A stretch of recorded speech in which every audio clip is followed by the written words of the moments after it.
Fit with Jodelle show. I am Jodelle along with my big floating melon right here.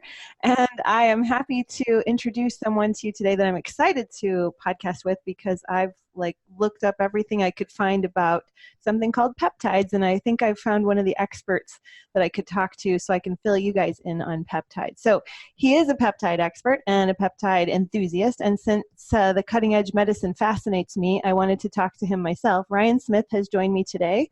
And he's the co-founder and vice president of Tailor Compounding, which is the very first pharmacy to offer an extensive list of peptides in the U.S. And I assume is the leader in compounding of peptides for pharmaceutical use. Yes, Ryan? Yeah, absolutely. Yeah, thanks for having me, Joe.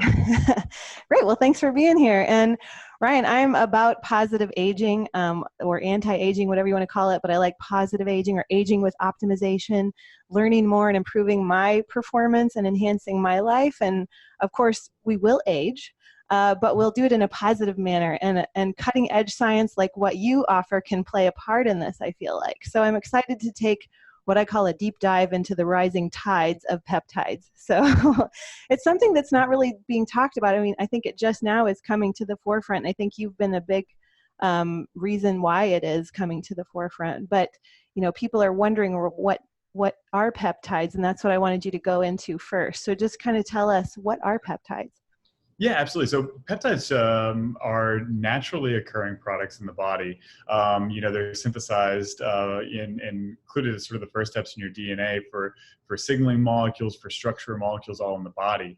The way that we use the peptides, at least pharmaceutically, are to use those amino acid structures. So a peptide is defined as a sequence of 50 amino acids or less. And together in the pharmaceutical world, what we can do is use sequences like your body produces or to mimic what your body produces in order to sort of help in its own physiological processes. Okay. The amino acids are, the individual building blocks, so to speak, of a peptide. And so, most peptides, even if it's just, 2 amino acids linked together, that would be a peptide. Mm-hmm. And it can be up to 50 amino acids linked together. Okay. Above that, what you get is a protein. So the differences between a protein and a peptide are complicated, but it mainly has to do with structure. Because what happens is when those amino acids start linking together is they can react in pretty funny ways in terms of structurally. And so some things can turn into really complicated, huge structures, and peptides are a little bit more simplistic. Awesome. So peptides, are they a man-made compound? Are you sourcing them from, we hear the word protein and we think animal protein or plant protein. So what are your sources from? Yeah, so the thing about peptides is that most of them that are used in human medicine are synthetic. Large-scale proteins are really hard to make exactly for the same reason I talked about, is because whenever you get multiple amino acids, it gets really, really complicated in terms of how it fits together. It's actually called tertiary and quaternary structures of these products. Most of the peptides are done via synthetic chemistry called solid-phase protein synthesis, solid-phase peptide synthesis. Mm-hmm. And what that does is it sort of makes it so you can put each amino acid together piece by piece by piece.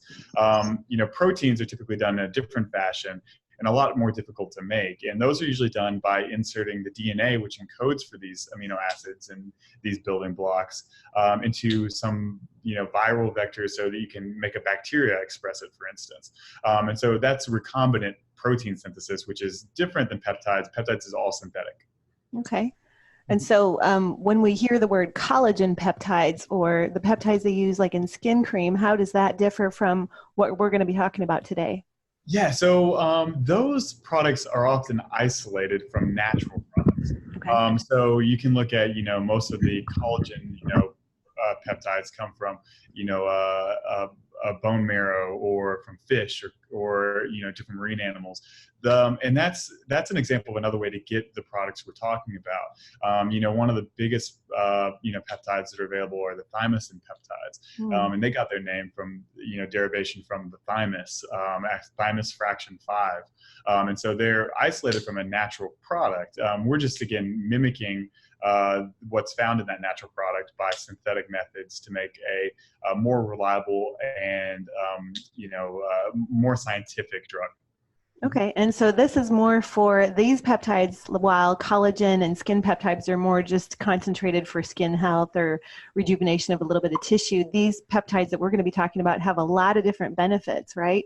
So can you talk about some of the benefits of why people might want to start considering using peptides? Yeah, absolutely. And that's a difficult question to answer because there's so much that they can do. Again, your body uses peptides for everything, whether it's, fighting cancer, maintaining good glucose levels, helping burn fat, helping with brain support. There's really not a single process in your body that happens without, a peptide signaler being involved. And so the answer is it can do just about anything. The peptides can do anything. It's just about making it so that that it's good clinically. And the way that, and this is a lot of, you talked about sort of the reason that peptides are becoming more and more of a thing. And it's because the science is getting a lot better. Even from the 80s and on, they've been doing things with small molecules. And small molecules have always been great because they're usually orally bioavailable. So you can take them by mouth. They usually have long half-lives, so you can have to take maybe one a day, maybe one a week. And peptides are a little bit different because they break down pretty quickly comparatively to the small molecules, especially in the blood. And they're usually not available via oral route. And so you really have to do injections. And so as a result, a lot of development and money has sort of stayed away from peptides. But now that the science has gotten a little bit better, a lot of people are pouring a lot of resources into developing these things for just about everything you can think of. Cancer, cardiovascular risk, and metabolic health concerns are by far the three leading areas, but it can affect everything and generally all aspects of aging. Wow. Yeah, just from reading some of the research on it, it's like if you really start looking it up, the possibilities are endless as what it can help with. And I think maybe that's why people shy away from her. I didn't realize, like what you said, maybe the research isn't there as much as it could be on them because of the injection factor. I think that probably scares people away, or maybe they don't think that it will sell if everybody has to inject. So are there certain ones that you can take orally, or are most all of them just strictly injectables? Yeah, so the injectables are by far the predominant route of administration, but there are some that are oral. There are some that are nasal. A couple have approval as eye drops, or and so there are a lot of different routes of administration. But injectable is by far the most predictable and the most studied to date. Well, let's break down some of these for what the purposes or the benefits that they provide. So what about, like, everybody kind of wonders about the fat loss aspects of them. That's kind of what, when you start looking it up or you start watching videos on YouTube, people are talking about the certain ones that help with fat loss. So can you enlighten my listeners to that? Yeah, so whenever we talk about fat loss, a lot of it revolves around insulin resistance, and so any conversation about fat loss would be remiss if I didn't bring up some of the popular peptides from a regular pharmaceutical standpoint. Things like the GLP-1s, the glucagon-like peptides. Those are very, very popular in most doctors' offices, and shows sort of the I would say the prevalence of some of these peptides as regular pharmaceuticals. But a lot of the other peptides which gain popularity are things that will do things like increase a growth hormone, for instance, which has a lot of lipolytic effects on fat tissue, as well as sort of an anabolic effect on muscle tissue. So it can really change body comp, and that's, I would say, one that's pretty popular in more of the cash pay integrative space. Yeah, and so what would some of those be called? Like, what would people be kind of interested in looking up and researching? Yeah, so probably the most prevalent of which back in the day was Peptides. And that product had been used with frequency, but the better product sort of came on the block called CJC 1295, or Modified Growth Release Factor 129. Those products do the same mechanism of action as Peptides. They work on the pituitary to increase your release of endogenous growth hormone. So it's just maximizing your body's ability to release what it has. And so those are pretty popular. The Ipamorelin is also one that's very popular. Works again on the pituitary, but on a different receptor. And so those are popular. And then Tesamorelin, which is an FDA-approved drug called the Grifta, that is also another popular one to increase that growth hormone secretion, increase IGF-1, and then sort of reap the benefits that most people have talked about with growth hormone for a long, long time. So not all of them are FDA approved then. So you made it sound like just the Tesamorelin. So they're not FDA approved. Is that something we should be concerned about? Yeah, so there are different stages of approval. A lot of them are FDA approved. Right now, 8% of FDA approved drugs are peptides, but that's got a long way to go. There are a lot of peptides in development that are in midst of approval or in some sort of stage from, phase 1 to, phase 3B. And so it can be anywhere throughout that process. I would say, though, obviously from a development standpoint, more are probably non-FDA approved than they are FDA approved. But it doesn't mean you can't quite use them. But you just have to use them under specific doctor care and guidance and the treatment protocol. So everything sort of needs to run through a physician. Hmm. And so as far as like so the fat loss ones we kind of talked about. Now you mentioned Peptides. Was that kind of like the first generation, and then Ipamorelin was more like the second generation because when I was looking at them, it looked like Peptides actually had like an appetite increase, but Ipamorelin doesn't. Is that correct? Yeah, so it's the real first generation, second generation comparison would be the Peptides and CJC. It's actually so your endogenous, your hypothalamus tells your pituitary to secrete growth hormone. Mm-hmm. And the way it does that is by secreting a peptide called growth hormone releasing hormone. That's a 44 amino acid sequence, and 29 of those amino acids are actually what composes Peptides. And so you're mimicking just a segment of that natural product to increase Peptides. That same 29 amino acid, if you change 4 amino acids, you actually come up with the CJC, or the modified growth releasing factor molecule. Mm-hmm. And so you can see sort of what happens in the process is a lot of these drug developers look at the body's natural sequence, and then how can they modify that to make it better, maybe by increasing the binding time. That's what happened with Peptides versus the modified growth releasing factor, is by changing those 4 amino acids, you got 3 times better binding on the pituitary. Mm-hmm. And so you got a 3 times better result. And so that is sort of how the transition occurred from, the endogenous hormone to Peptides to the modified growth releasing factor. And maybe just touch briefly on like the benefits of why we want to kind of keep our growth hormone kind of stimulated. And I know these peptides, they're not growth hormone themselves, but they're just stimulating our own production of it. Yes? Yeah, absolutely. That's totally correct. And the benefits of growth hormone are, I would say widely debated. There are some people who worry about its safety and efficacy, but I think that the effects on things like, your cardiovascular risk by reducing carotid intima media thickness, reducing triglycerides, reducing things like your C-reactive protein. All of those things help from a risk perspective of things like stroke, cardiovascular disease like a heart attack.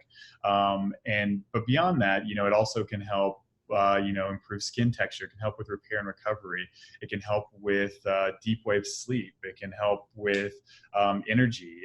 It can help with body composition, as we sort of already talked about. And so it has a lot of different benefits, but again, you always has to be weighed under a physician's care with the positives and negatives. Yeah, because the controversy might be something like, you hear people talk about too much growth hormones can be a cause for cancer. And so with something that's stimulating your own natural growth hormone, do we need to worry about that in your opinion? Yeah, it can be. It's definitely a consideration, especially if you're at risk or you've had a history of cancer. Definitely something to consider. And a good physician will do some workups on that to make sure that you're balancing that risk and making sure that it's not absolute. And so definitely something to consider. But I don't know that I would be overly worried about it. Okay, good to know from you, the expert. So, so what about BPC-157? I have read so many studies on this body protective compound, and I wanted to know like what your thoughts are. Is this like kind of one of the more cutting edge ones that we've seen a lot of research with? Yeah, it is. It's an interesting one because it doesn't have a ton of human literature. There are a couple studies which have been done, particularly in the areas of ulcerative colitis or inflammatory bowel disease, which have had some human research. The BPC is owned and sort of most of the studies have been done by this Croatian company called Plavia.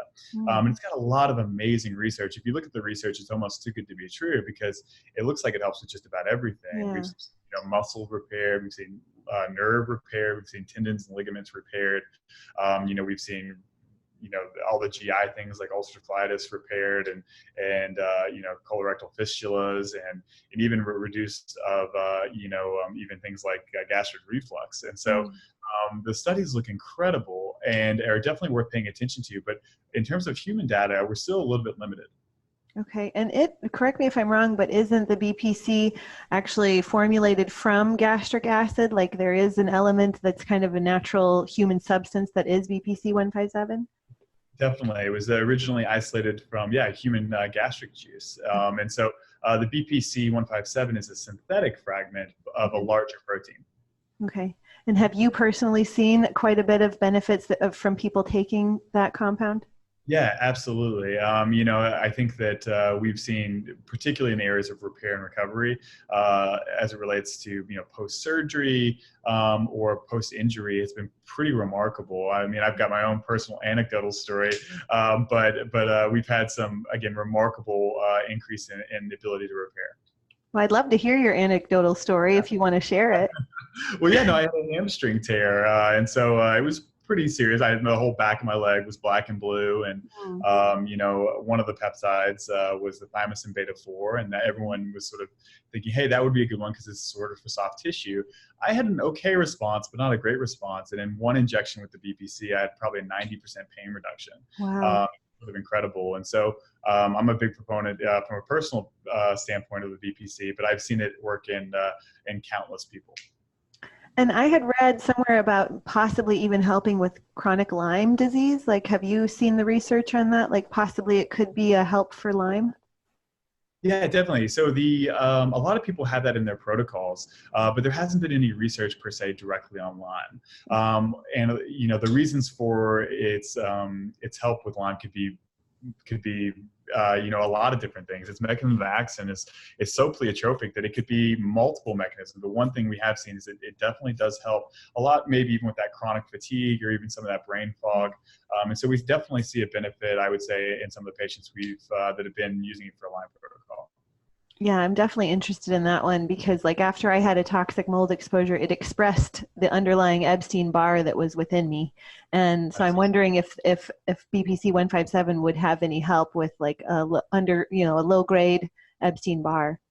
Well, it definitely helps with inflammation, which can obviously be downstream effect of a lot of that. There's Mhm. also even a strange anecdotal excerpt of a study that says that it helps with herpes simplex virus 1 and 2, which means that it might have some antiviral effects, which would help with EBV or Lyme. Yeah. I'd be remiss if I didn't bring up the thymosin alpha 1 at this point as well, both for Lyme or EBV or chronic mold. Thymosin alpha 1 is one of the most well-studied products. It got orphan drug approval for malignant melanoma, hepatitis C, and hepatitis B. And even in the drug monograph, it essentially says it has no side effects. And so it's an amazing, amazing product, which it's probably my favorite of all the peptides. It would be Okay. perfect for it. It's FDA approved, like I said, but perfect for the application off-label as well for things like those viral illnesses or anything that would be sort of an abnormal function or a pathogen in the body. Yeah, because I had learned recently, and I don't know if you're familiar with this, but actually chronic stress and like all the trauma and different things that we go through can actually destroy our thymus gland and so, like deteriorate it to the point that it's not functioning or non-existent. And so I don't know if you've read research on that, but I was wondering if thymosin could actually help bring that back since the body can rejuvenate if given the right conditions. Sure. Yeah. No, the thymosin alpha 1, thymic involution is sort of the process, and it happens with aging. Is just as regardless, you sort of lose a lot of that thymus ability.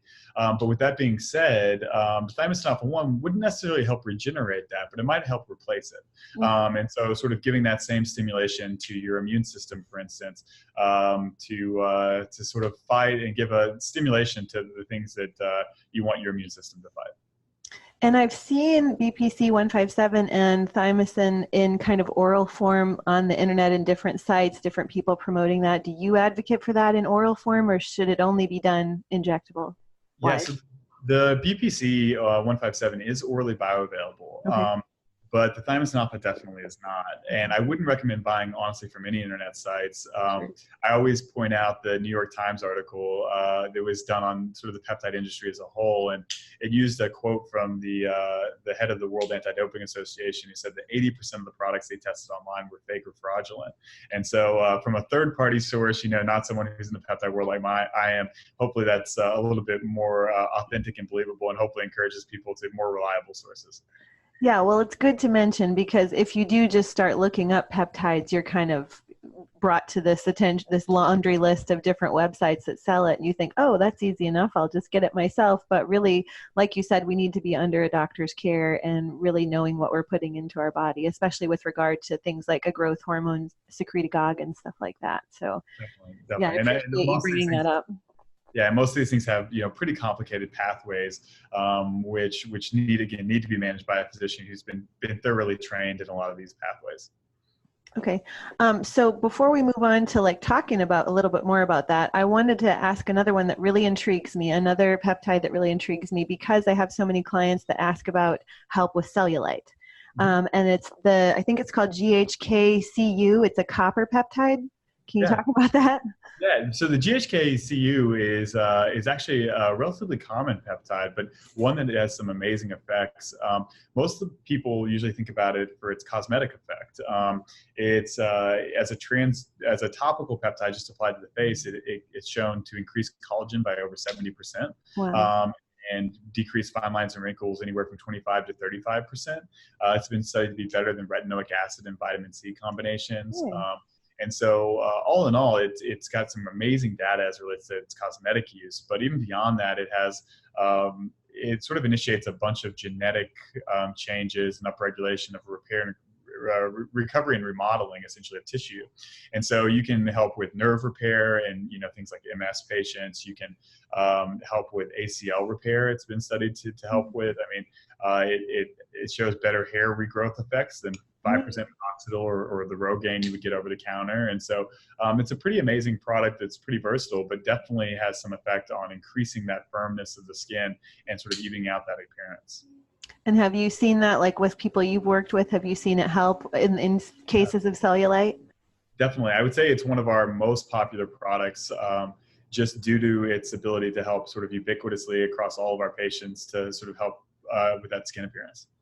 That's awesome. Yeah, it's cool that, people can hear from an expert about like what's out there that we may not be aware of, because rather than these creams and potions and diets that you look for and you get no results, sometimes there actually is something out there that, like you said, I like how you worded it. It helps your body do what it was supposed to do, but even though it's a synthetic form, it's just helping your body. It's not necessarily that you're taking something in that's really harmful to your body and causing side effects like other pharmaceutical drugs might do. This one actually is just kind of a little helping hand to your body, correct? Exactly. Yeah, and that's another important point. It's especially compared to those small drug molecules we talked about earlier. The side effect profile of peptides and the drug-to-drug interaction are pretty minimal because they're so specific for their tissue and their half-lives are relatively short. So it's as one of our physicians says, it's almost like having a baby, where one short signal leads to a downstream pathway, which is extremely positive.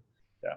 Yeah, it's just interesting that there is stuff like this out there, and it's unfortunate that it's not like over the counter and it's not easily accessible, but maybe you can touch on how we can access it in just a bit. But there is a lot of controversy over the safety out there. Like you hear different schools of thought, and I had consulted with someone who I consider an expert, and they said absolutely they wouldn't go near it. But what are your thoughts? Like, what do we need to look out for?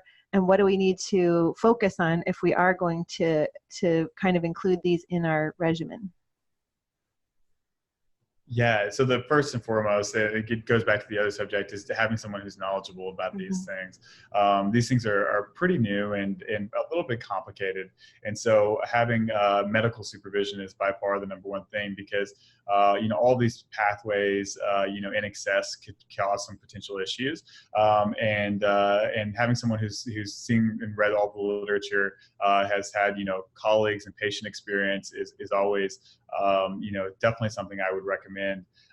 Because just as we talked about all the benefits being different on a peptide to peptide basis, also some of the side effects and disadvantages are going to be different on a peptide by peptide basis.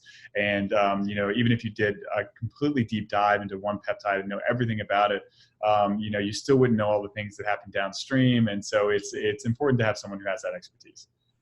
Yeah, and I don't think people realize, they don't know the dosage if they're buying it online. They don't know, like, how much should I take? How often should I take it? How long can I take it? So, let's go down that long-term, that downstream effect, and kind of tell people, are peptides something that we can do long-term? Should we cycle them? You know, how often should we include them in a regimen if we're thinking about it? Yeah, and it entirely is peptide specific. Some peptides you could use every day for the rest of your life and have a great benefit. Other ones, if you use 2 days in a row, you might cause it's what's called tachyphylaxis, and sort of cause a little bit of repression of all that effect. And so it really is it's incredibly different, because for each peptide, even if it just differs by one amino acid, might have a completely different result. And so you really have to know about every peptide individually, how to dose it, how long you can use it, any potential side effects. All of those things are important considerations on a peptide by peptide basis, and a patient by patient basis, because not everyone's going to respond the same. And so you had mentioned there's different delivery methods, most of them injectable, but you did mention that some of them are nasal delivery too. Which ones are those? Yeah, so those are going to be mainly some of your nootropic peptides for mental functioning. Things like the FGLL, which is a memory or anti-Alzheimer's type peptide, the C-Link and the C-Max, which are neurocognitive peptides to help with anxiety, or to help with post-stroke, or even mental functioning. And so those are, I would say, probably the most common of the nasal products. I'm glad you mentioned Alzheimer's, because several peptides I had looked up even talked about stroke protection or helping with post-stroke, and also things like Parkinson's. Can you describe which ones those would be? Yeah, so if we're talking about post-stroke mainly, there's a combination of peptides in a product called cerebrolizin, which has a lot of great data post-stroke. It's been approved in 68 countries, but not here in the US. It's a biologic, so it's made from porcine brain matter, but it contains a bunch of different peptides, which have been substantially helpful in post-stroke and a lot of neurodegenerative diseases. In addition to that, the thymosin beta-4, we were talking about those thymus peptides. The thymosin beta-4 is also a product which has been studied after traumatic brain injury or stroke, and one to be aware of. As it relates to Parkinson's, that's a little bit harder to address, but things like the cerebrolizin have been studied there as well. And there's a new product called Dihexa, which is currently in development, and some of these are Dihexa variants, but that has actually shown really, really good results in animal models to address Parkinson's. And so there are a lot of different tools out there, and peptides are actually one of the most promising tools in both Alzheimer's and Parkinson's research. Interesting. Okay, I kind of want to do like a rapid fire approach. Like, there's so many different ailments that people are dealing with nowadays, but there's specific ones that I hear more about as a nutrition therapy practitioner, the ones that people are coming to me with. And so I kind of wanted to throw out these ailments and see if you would throw back like what you personally would recommend as far as peptides that could be potentially helpful. So something like you had mentioned that one of the nasal delivery systems, I think you said CELAC or something. Yeah, C-Link, yeah. Okay, that one was for anxiety, because I hear people have anxiety all the time. So if somebody said anxiety, like what peptides would you come back with? Yeah, so there are 3 products that I would probably say predominantly, but only one of them is a peptide product. The others are different statuses, but the C-Link would be one for anti-anxiety. There's a product called dihydrohinochiol B, which is isolated from magnolia, which can also be used, magnolia bark, which is a pretty amazing and effective product that I would highly, highly recommend people looking for DHHB. And then lastly, there's a product called racetam, which is a racetam derivative, which helps with neurocognitive function, but also has an anti-anxiety benefit. Awesome. Okay, what about digestive distress? Like someone who's gassy, bloated, constipated all the time, what would you recommend? Sure. So for that, unfortunately, we don't have a lot of options. Really, the only one I've seen to be remotely effective is the BPC-157. Okay. How about, I know we mentioned fat loss, but if somebody wanted to really see results, they're a bodybuilder, they're in the gym 5 to 6 days a week, and they're looking for some significant results in a short amount of time, what would you say? Yeah, it's difficult as well. There are things like small drug molecules that are relatively new, like the tesofensine, which looks very, very popular. But the growth hormone secretagogues like the tesamorelin, they work relatively quickly and increase IGF-1 and growth hormone. And, as long as managed appropriately, can be very, very safe and reliable. There's new things coming out all the time, which are exciting. Things like the 5-amino-1-MQ. That is, unfortunately, I don't make these names up, but that one is also incredibly promising. And so, yeah, I would say that those would be some of the top three. If it's just, the other thing we talked about is just, maybe some spot reduction. We actually compound a combination of aminophylline and glycyrrhetinic acid, and together you can lower the lipolytic threshold in some areas, so it won't help you lose fat just by using it, but if you eat at a calorie deficit and apply this, you can choose to lose fat predominantly in some locations more than others. And so for things like cellulite or targeting specific areas of the body, that might be of interest. That one, would that be also an injectable, or are you saying that's a topical, like spot reduction? Yeah, that's a topical spot reduction. And yeah, definitely. Okay, and then sleep issues, like somebody has sleep issues, that's a big one I hear. Yeah, so there's a product called Delta Sleep Inducing Peptide, which has some promise. So the DSIP might be considered by a physician, and then the other one that I would sort of say we always see pretty positive sleep results with is the growth hormone secretagogues like the CJC-1295. Awesome. Okay, that was fun. I want to go back to something that you mentioned. Trying to think of what it was that you piqued my interest about. Oh, the compounding. So even though peptides aren't like hormones, they do, when you go to like a compounding bioidentical pharmacy, they're going to compound like hormones into things like a cream or a troche, or like a lozenge. Is that in the future? Can we, like troche wise, would they ever be doing something like that with peptides?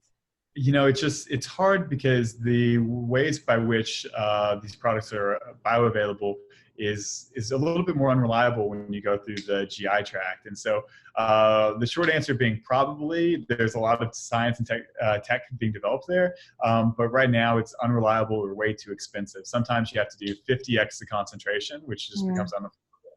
Right. And so, at the moment I would say it's not really available there, but in the future, definitely. Very cool. So it sounds like they really need to work with a knowledgeable expert in order to get these. And let's say if you find someone in your area that does compounding peptides and works with people like you, because I'm going to let you explain how they can go about doing that. But also, let's say the person doesn't have a lot of ailments, but they are that individual that's like, I want the lean cut aspects of being a bodybuilder and getting that lean cut look. Can they just go to the doctor for that, or are they going to kind of shoo them away? No, I think that, and that's, I think that more and more doctors are centered to those people who want to be proactive about their health. Like, saying, hey, I want to be lean because, having metabolic resistance is not good for me. And so there's a lot of doctors that are going to be completely up that alley in order to help them maintain and stay as healthy as possible. And for anybody who has any questions about finding a doctor, I recommend that they can always come to our website, tailormadecompounding.com, in order to help us put them together. Okay, yeah, so I'll put that in the show notes too and make sure that everybody knows where to go. And so they can contact you because you're licensed with different practitioners in what, 45 states, I think it is? Yeah, it is right now. So it's a majority, and we're adding more all the time. And so, and hopefully we'll be able to distribute to everywhere in the United States here soon. Very cool. So what they would do is then find that practitioner, go to them, have the consult or whatever, and then through that practitioner, they could order from you guys, and then it would be sent to them. Exactly. And so, and we have a good, practitioner base who know a lot about these products, who have done the education, and definitely some good resources for any patient out there. Nice. So do you provide education for certain practitioners? Let's say somebody has one they want to go to and they want to refer them to you so that they can get the peptides? Absolutely. Definitely. We love to work and share information as much as possible. And beyond that, there are a lot of other societies and training organizations which we could point them in the right direction on. And so we love to be as helpful as possible. Great. Okay. One last thing before I let you go. What's your favorite kind of story around an anecdotal peptide thing that you've seen with maybe a client or yourself or someone you know? Like, what's the biggest bang that you've seen? The countless. We have here in the office, we have a wall just of positive anecdotal stories. I think that one of the most rewarding has been doing some of these hair protocols. We're helping to help regrow hair, just because it's it might seem a little bit marginalized in terms of the health journey, but the results we've seen and the amount of happy people we've seen has been great. We had one older lady who had stopped wearing a wig, and that was extremely fulfilling. And so making a difference there and seeing it on their face is always positive. Absolutely. Making people feel good in their own skin. I mean, that is rewarding. It doesn't always just have to be, like health and longevity. It can actually just making people feel good makes us feel good. So exactly. Well, Ryan, thank you so much. This has been extremely informative, especially for myself considering peptides. So I appreciate your time on this. And is there a way, can people reach out to you just through the Tailor compounding? Is that how you prefer that? Yeah, absolutely. There's plenty of contact ways on there to reach us, and we'll use those contact methods to link them to a physician or try and answer their questions ourselves. Okay, and I subscribe to your channel on YouTube, but there's not a lot of videos, so I hope you guys will put more out. Do some in-office stuff and show us the background. Sure, they're coming. Yeah. That's great. Thank you, Ryan, so much, and maybe we can do this again soon and learn more. Sounds good. Thanks so much, Jodelle. Okay. Hey out there, I'm about to drop one more bit of knowledge about why you should drop an Fbomb. So I have ripped open a packet of coconut oil here, but I'm not going to eat it. I am going to use it as a little natural moisturizer. So you know how when you travel you don't want to take a whole lot, especially nowadays they only let you take a carry-on, and maybe you're just going away for the weekend and you need some moisturizer, you need some sunscreen to take with you. Well, guess what? Coconut oil is kind of nature's sunscreen. So you pack one of these little bad boys with you, and not only can you eat it, but you can put it on your skin. And it's nature's best sunscreen because it's a natural way to protect from the sun in a low-grade way, so you can stay out all day, get a little color, but not get burnt. Also, maybe after the gym you want to moisturize and then head to work, you can use this. Maybe you need to get the little dryness out of your hair. This is a wonderful way to saturate the hair and really soothe the hair. Pour it all over your head, let it sit with a shower cap for a couple hours, and then rinse it out and wash it, and you're going to have really soft, silky hair. And your scalp will be soothed too. If you have kind of itchy scalp, coconut oil is great for that. There are so many great reasons to have a packet of coconut oil with you, not just for eating, but also for body and skincare purposes. Works great as a face oil and a body oil. So check out dropinfbomb.com and get some of these handy dandy little packets to keep with you. Even if you're not into eating it, you're going to find it really beneficial to just take on the go with you. Oh, also, you can use my code GETFIT, GETFIT, to save 20%. Thanks for watching.